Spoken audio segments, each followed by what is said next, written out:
2:08 hours, Western Pacific. The first alert didn't make sense, then the second one did. Inside U.S. Indo-Pacific Command, a wall of infrared satellite feeds suddenly flared bright white across China's eastern coastline. Heat plumes, not one, not five, dozens. An analyst froze. Multiple launch signatures detected. The system processed for less than 2 seconds before confirming the unthinkable. Ballistic missile volley, large scale, 2:09 hours. The count begins. The numbers climbed rapidly. The tracking software struggled to stabilize trajectories as more rockets tore into the night sky. Then it locked. Total confirmed launches, 50. The room went silent. 50 wasn't a warning. 50 was a message. 2:10 hours. Target analysis. Trajectory projections began spreading across the Pacific. Most arced southeast. Several adjusted mid-boost. Guidance systems were active. An officer zoomed in on projected impact clusters. The red circles narrowed over a single location,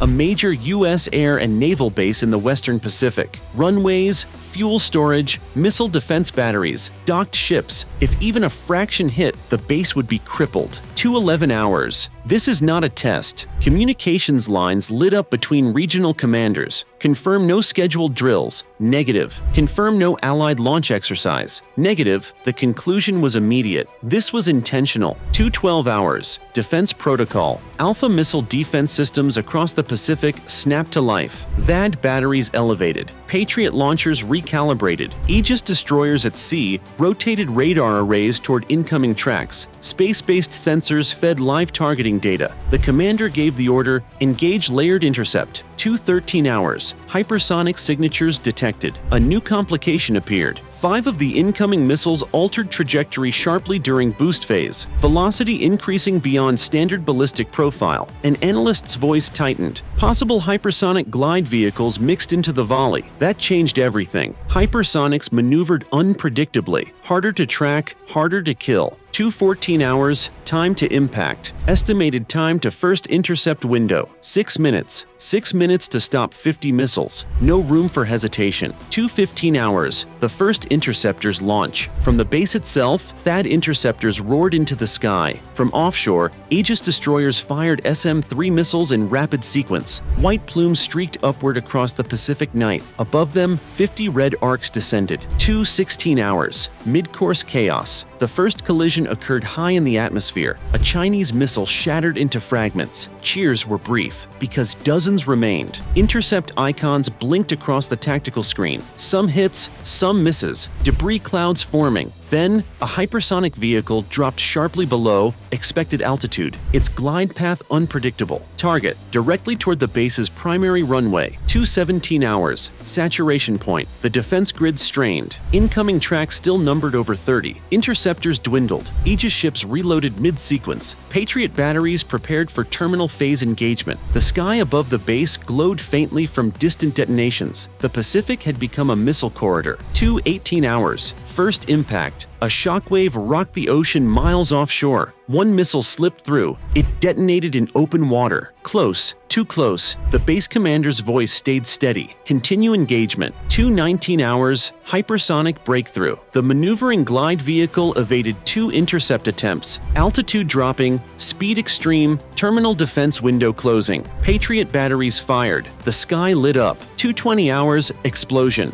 Overhead, a blinding flash erupted above the runway. Debris rained down in fragments. The hypersonic vehicle was hit, but not cleanly. Fragments slammed into the edge of the airfield. Secondary explosions followed as fuel lines ignited. The base shook. Runway damage confirmed. 2:21 hours. The volley continues. More intercepts, more detonations, more debris. The numbers finally began to fall, from 50 to 28 to 19 to 12, but several were still descending fast, and defensive munitions were running low. 2:22 hours. The realization, this wasn't meant to destroy everything. It was saturation, overwhelm the shield, force depletion, test response time, expose weaknesses. The commander understood instantly. This is phase 1.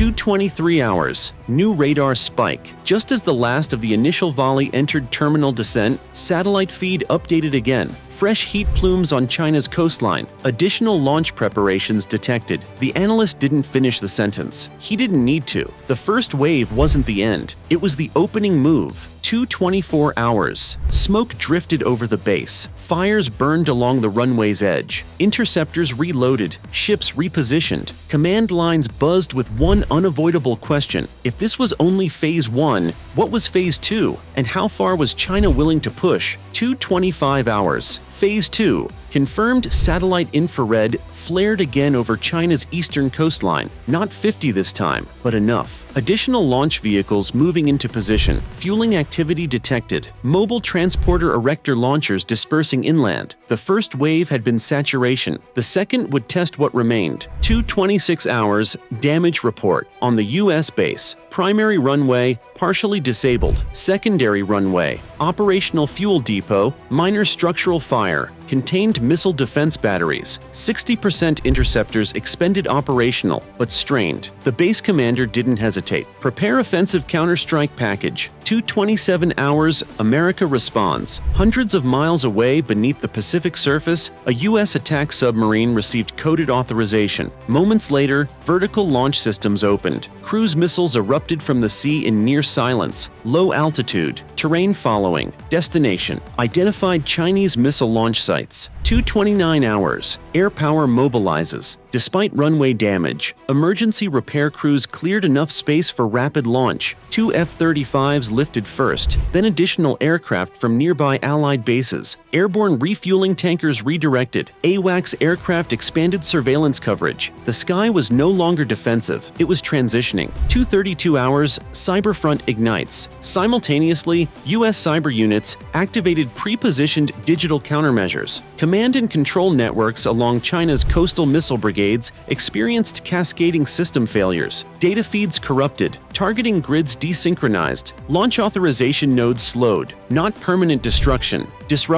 but in missile warfare, seconds matter. 235 hours, precision impact. The first American cruise missiles struck. Launch pads, radar installations, fuel trucks staged near mobile systems. Explosions rippled along isolated military zones. No city centers, no civilian infrastructure. Strictly launch capability. The message was surgical. You fire 50 missiles. Your ability to fire 50 more disappears. 238 hours. China's dilemma. Chinese coastal radar detected inbound strikes. Air defenses activated. Some cruise missiles were intercepted, but several hit. Mobile launchers scrambled deeper inland. Communications faltered under cyber interference. The scale of escalation was now undeniable. 42 hours. The escalation threshold. Back at the damaged U.S. base, final incoming tracks from the original volley were neutralized. The sky quieted. Smoke drifted. Runway repair teams worked under floodlights, but command attention shifted outward, because now American assets were inside Chinese targeting space. This was no longer interception, it was retaliation. 245 hours. The hypersonic threat returns. Suddenly, a single new launch signature appeared, not from the coast, from farther inland. Boost profile extreme, velocity climbing beyond Mach 10, hypersonic glide vehicle, trajectory unclear. This one wasn't aimed at the damaged base. Projection updated. A U.S. carrier strike group operating in the Philippine Sea. 247 hours. Carrier alert. Aegis destroyers surrounding the carrier rotated immediately. SM-6 interceptors prepared. Electronic warfare systems activated. The carrier altered course sharply. Decoys readied. This wasn't saturation. This was a statement. 249 hours. Intercept window shrinks. The hypersonic vehicle began its glide phase. Altitude unpredictable. Path erratic. The first SM-6 interceptor launched, then another. Time compressed. The entire Pacific Command network focused on one descending red icon. 251 hours. Collision at the edge. One interceptor missed. The second detonated close enough to destabilize the glide vehicle. It veered.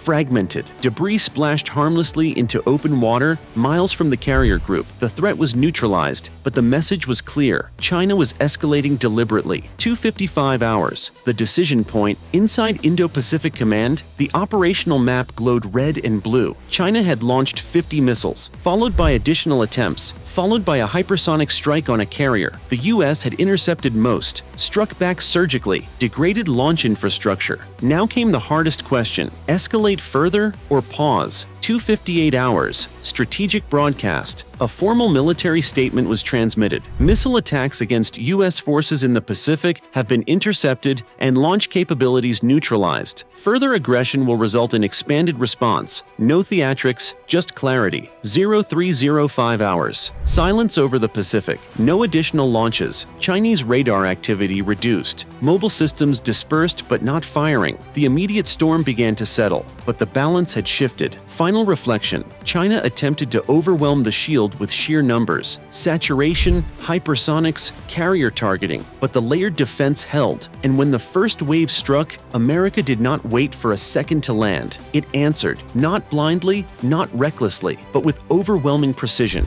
50 missiles were launched, most were destroyed, some hit, but the real battle wasn't just about impact, it was about control. And when the Pacific ignited, control decided everything.